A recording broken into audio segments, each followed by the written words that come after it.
Columbia police need your help finding a missing 21-year-old woman, Samantha Josephson. They were kind of throwing her a little party for her for getting into law school.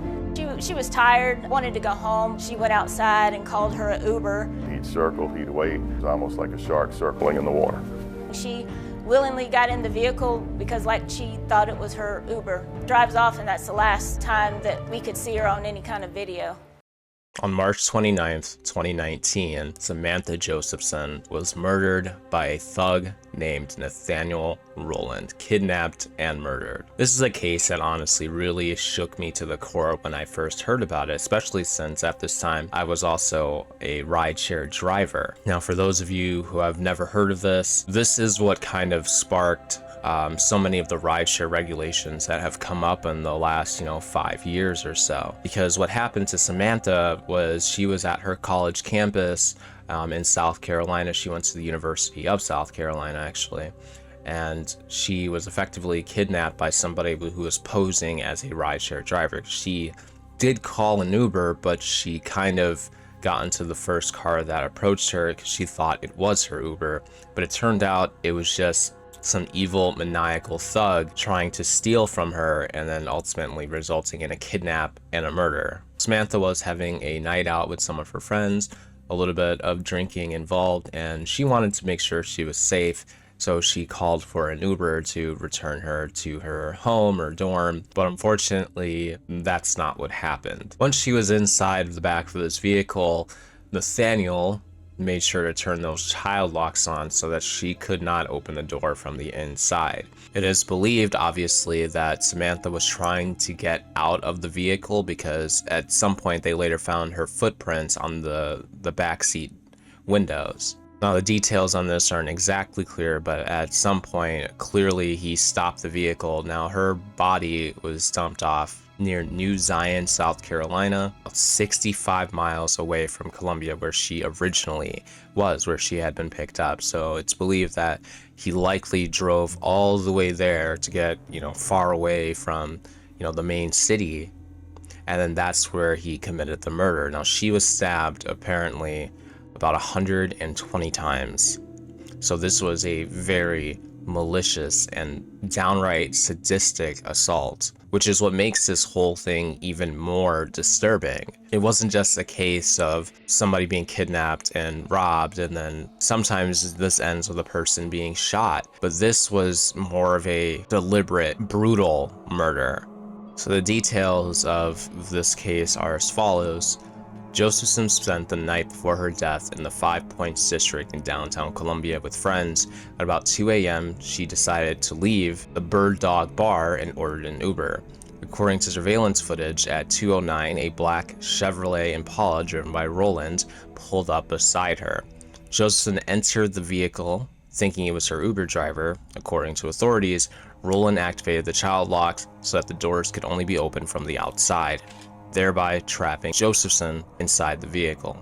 Using a two-bladed knife, Rowland proceeded to inflict roughly 120 stab wounds upon Josephson. During the attack, Josephson attempted to shield herself. One of Rowland's strikes went completely through her right hand, as she likely used it to protect herself. Now, the rest of the details of this are very, very brutal. I'm simply not going to talk about them. What is important to know is that investigators were able to find her body because they were alerted by a hunter who had discovered it first. And once they were able to get her body and perform the autopsy, the cause of death was very abundantly clear. And then they later sought who had done this. And later tracking down Rowland's vehicle, where they examined it, found tons of evidence, the footprints, the blood, cleaning supplies outside of the house where they located the vehicle. And then on her person, there wasn't really any of his DNA, but it was all over his car. And he tried to play this off as somebody else was operating his car. It wasn't him. But investigators weren't going to be fooled by that. It was too clear that he had done this. They even found the murder weapon at the same residence that he was staying at, with her blood on it. Now, what's really important to understand about this case is it is extremely tragic and something that absolutely should have never happened. However, Due to the circumstances around it, and obviously a rideshare company being involved in some way, shape, or form, many laws were passed and regulations to help protect people from this ever happening to them again.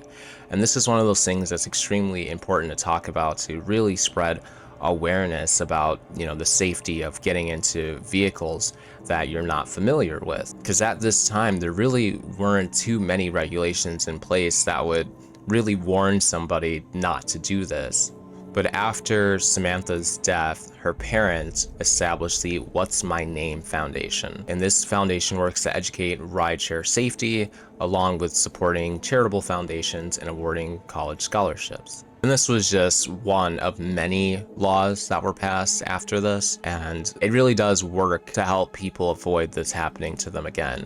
When I actually pick up my wife from work, I've noticed there's this guy there that I don't know if he knows how rideshare works exactly, but he literally just comes up to people's cars and asks if they're a rideshare driver. I mean, he's done that to me multiple times, and it just shows that not everyone can really see the danger of getting into somebody's vehicle when they haven't absolutely confirmed that the person in that car is the person you want to get into the car with. Now, Roland was arrested not long after this incident. He tried to flee from police, but was ultimately tackled, brought in, and questioned.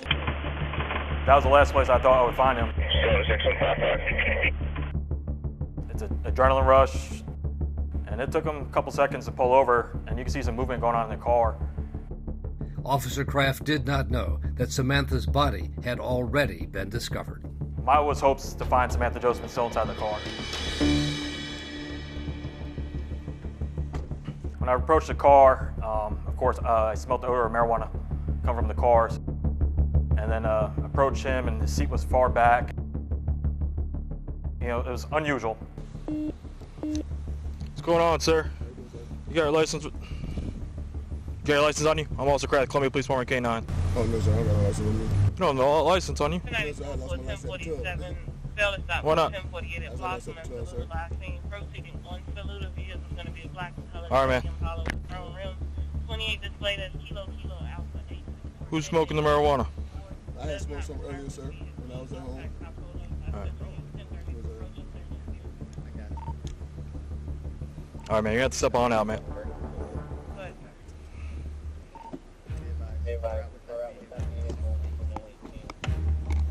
right, here's the deal, man. I pulled your car over because it matches the suspect. Get your hand in your pocket. What are you, crazy? Get over here. Hey, get over here! Go, we're running! Hey, I'm gonna release the dog!